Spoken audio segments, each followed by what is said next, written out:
The Democrats and Republicans have joined forces in supporting a bill that will criminalize any criticisms of Israel. The move has been denounced by BDS activists and pro-Palestinian groups.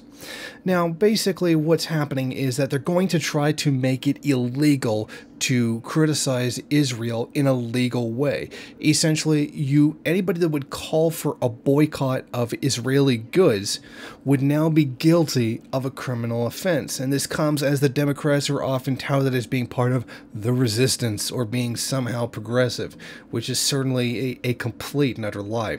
Now, this legislation is being sponsored by Senator Benjamin Cardin, a Democrat from Maryland. And it's been co-sponsored by Senate Democratic leader Chuck Schumer that would make it a felony for Americans to support an international boycott against Israel. And that's right. You're not allowed to not buy things from Israel, or at least tell people that they shouldn't, or make the argument that they shouldn't. Now, the ACLU is all over this, as you imagine they would, and they have some very specific words. They say they bar U.S. persons from supporting boycotts against Israel, including its settlements in the Palestinian-occupied territories, conducted by international governmental organizations such as the United Nations and the European Union. It would also include penalties for simply requesting information about such boycotts. Violations would be subject to a minimum civil penalty of $250,000 and a maximum criminal penalty of 1,020 years in prison. The bill would impose civil and criminal punishment on individuals solely because of their political beliefs about Israel and its policies. Now think about that. Just seeking out information. Like, so if you just Googled something about a boycott of Israel, 20 years in prison.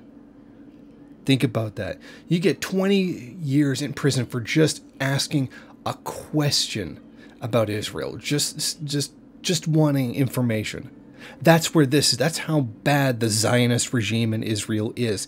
That's how terrified of criticism of its inhumane system, the genocide that is carrying out against Palestinians.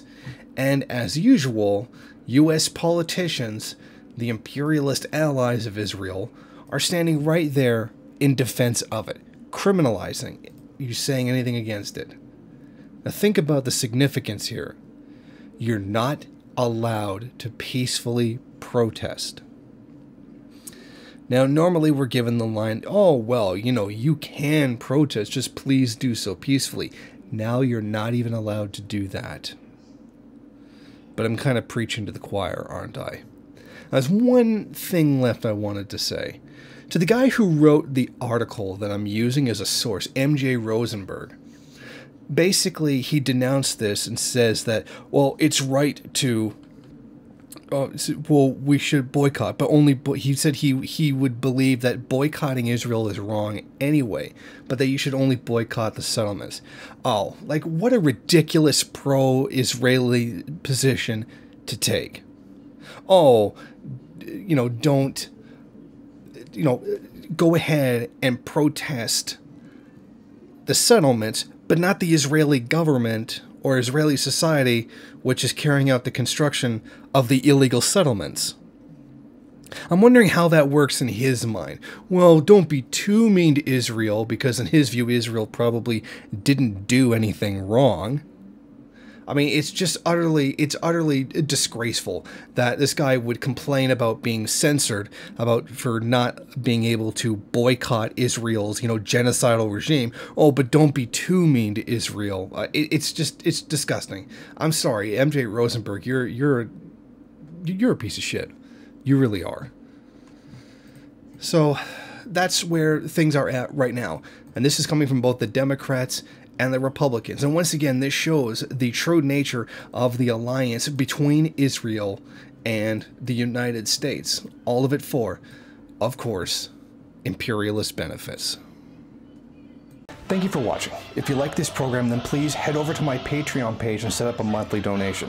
It's your donations that keep this program running.